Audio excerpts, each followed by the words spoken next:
Let us never tolerate outrageous conspiracy theories concerning the attacks of September the 11th, malicious lies that attempt to shift the blame away from the terrorists themselves, away from the guilty. People are always asking me, yo, Gemini, what's your angle? Are you a devil or an angel?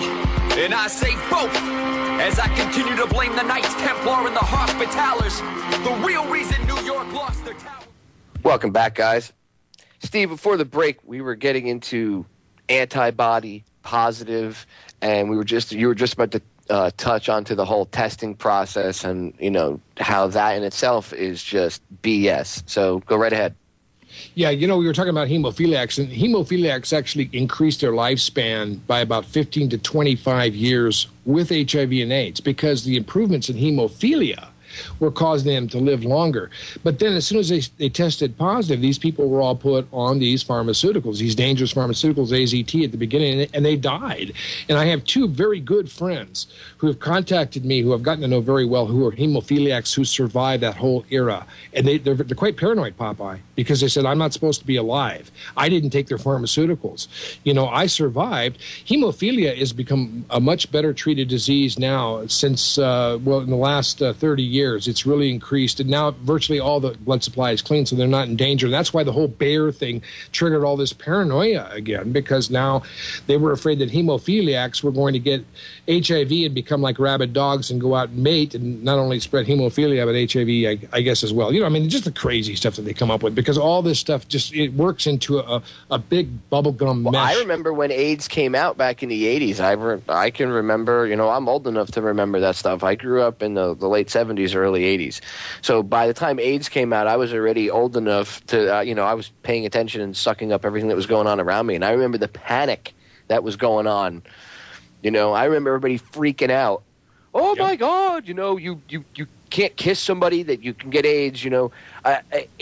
The paranoia, and that still exists to this day, Steve. I mean, people are just out of control. You know, if you want, I understand it a little better, at least with how it spreads and stuff, or you know, if that's how it spreads. But because, again, I worked for a tattoo shop, and I worked there for years. So I understand about sterilization and bloodborne pathogens and all this other stuff, and how to, you know, try to keep yourself, you know, away from that. I never shunned away anybody that had AIDS. I never treated them any different because I just considered everybody to be, you know, full of hepatitis and everything else. So that way I kept such a sterile environment. I didn't have to worry about it, you know what I mean, no matter who came in. Yeah. But I didn't shun them away. I wasn't afraid of them. And a lot of conversations with these people, they would tell me some of the experiences they've had. And a lot of it was just like anything else. You attach fear to it, man, and people just do the dumbest things. They say the stupidest stuff. Oh, don't go near them. You could get AIDS from being near them. Come on. For real? Yeah. I mean, this is what these elites want. Because better, and not only does whatever they actually did put into the population, or whatever, you know, the drugs, everything else, tainting things maybe with other stuff, besides doing that and, you know, using us as guinea pigs and taking us for all of our money, you know, with the pharmaceutical companies, they use fear. They thrive on it. They have to keep this fear vibe going. I've explained it before. The universe runs on two different vibrational frequencies. Even science, mainstream science, has admitted this. Fear and love. Love is an excited frequency, and fear is a very low, like, woo, woo. You know, almost like 3 cycles per second, you know, a very woo, kind of like how they use harp and harmonics and everything else to make you all, you know, not feel like crap, and they have all these towers going up. Okay, that's all connected, okay? That's all interconnected. And if you allow this fear, we're gonna constantly be vulnerable to whatever they're putting out there in the food, the vaccines, everything. One of the biggest things is our body, you know, we're not thriving, we're not living, we're not moving on because we're stuck in this fight or flight where, you know, you cut when your body gets scared, when you're afraid, it cuts off blood supply to certain organs and certain other parts of the body in order to survive. Right. So your body, your organs are still getting the blood flow, but not as much oxygen. You're not open you're not receptive, you're more susceptible to whatever the hell they're putting out there. And then they come out with the AIDS cocktail, which, like I said earlier, is just unbelievable. Yeah. It's just unbelievable. It's what it does to a human being. It's incredible. Steve, when they're doing the tests, how are they faking people out? How are they pulling it over people's eyes and saying, you've got AIDS? Well, there's a number of different tests, and the first one that they generally give you almost always is the antibody test. Now, remember, antibodies make us well from diseases. They are the body's defense system. The B lymphocytes, in your blood, and the CD4s identify any kind of invading pathogen, and they create antibodies to fight these germs. That's how you become immune to something like the measles or chicken pox or a number of different, or cold. A typical viral infection is defended by our bodies from the antibody defense system. So that's the reason why just like in the situation with your tattoo shop, Popeye, they have to wait at least 6 weeks or so, or at least a time after your supposed exposure to HIV to test you, to see if your body has created an antibody defense system. Okay, so the first test they use is called the ELISA antibody. It's an enzyme-linked assay, okay, is what it's designed to do. And they just take your blood and they say, okay, let's see if you have certain enzymes that would trigger this test that would indicate that you have an antibody reaction to HIV. Now, for those of us who went to 8th grade biology, we're already confused because we're saying, why is it that if your body has an immune function that is proper and working, why is it that you're going to die of AIDS? I don't understand.